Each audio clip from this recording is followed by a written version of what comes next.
So say the dishwasher does have, some lights and stuff on, but it's not actually able to start. And maybe Mhm. you can get up to the point of selecting the program and things, but it's just refusing to actually function. Is Mhm. there any sort of normal cause for that? Yeah, so you want to make sure that you can get to the point where you can select the function.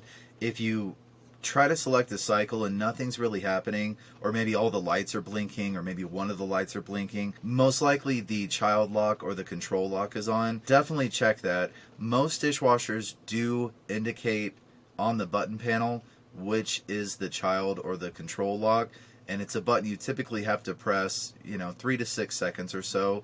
So try that first.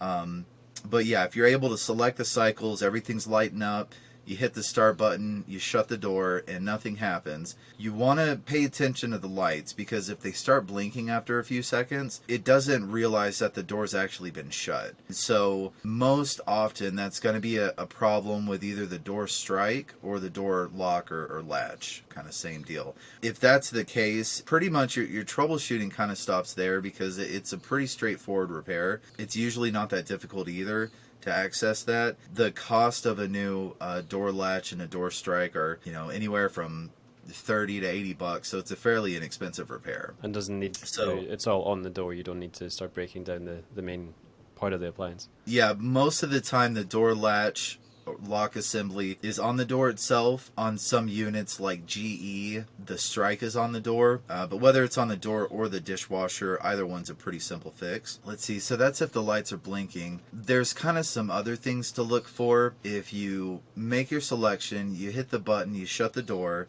nothing's blinking, and then it's just kind of sitting there for a while. Typically, what happens is it doesn't fill. And so if it's sitting there for a while, you don't really hear anything, then you hear the motor turning and nothing's getting clean, nothing like that. You want to open it up and make sure it's actually filling with water, because that's another thing that could happen. Yeah.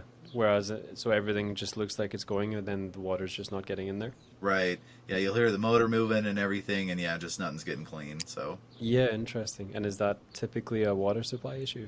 yeah. Yeah. Yeah, that's typically the water valve.